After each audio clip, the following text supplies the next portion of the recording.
Should an Iraqi war veteran who served 2 tours for our country and has been awarded a Purple Heart for his service be deported? A lot of people say no. But what if that same man has a violent past, including a conviction for attempted murder? Would that change your mind?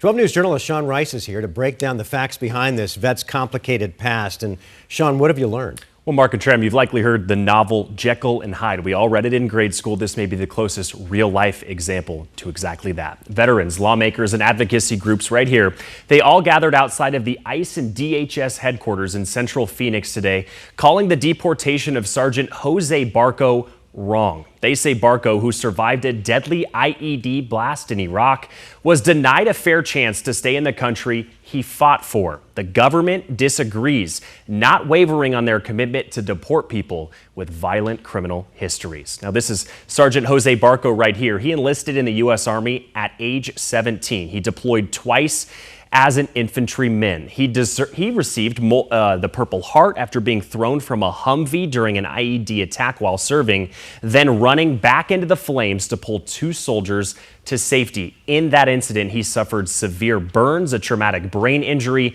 and long-term PTSD. When he returned home to Colorado, he was convicted of attempted murder.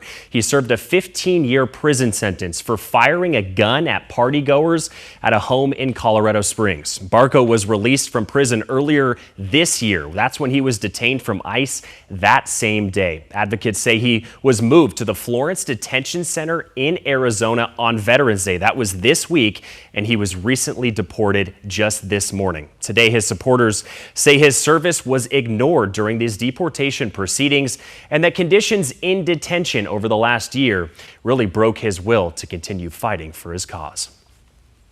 When a nation abandons its warriors, it undermines the very values we swore to defend. Sergeant Barco deserves dignity. He deserved due process, real due process. He deserves to be treated like what he is, a decorated United States veteran who risked his life to fight for this country.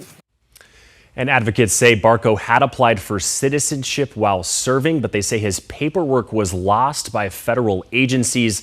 That left him without protection for over a decade. They're also demanding a review of all veteran deportation cases, saying the country owes more to those who served. Today, we did reach out to Immigration and Customs Enforcement for a statement on Sergeant Barco's deportation.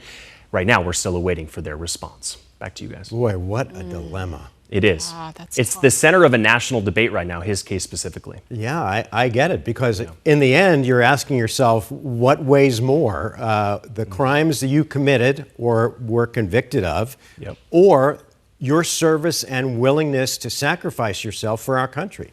Which do you value more? Not to mention the untreated PTSD that advocates say caused the violent outburst that he experienced in 2009, less than a year from getting back from serving 2 tours in Iraq. I think many veterans who served in Iraq would say they understand what he may have been going through. That does not excuse his actions, but it could be a reason why. Yeah, boy, what a case.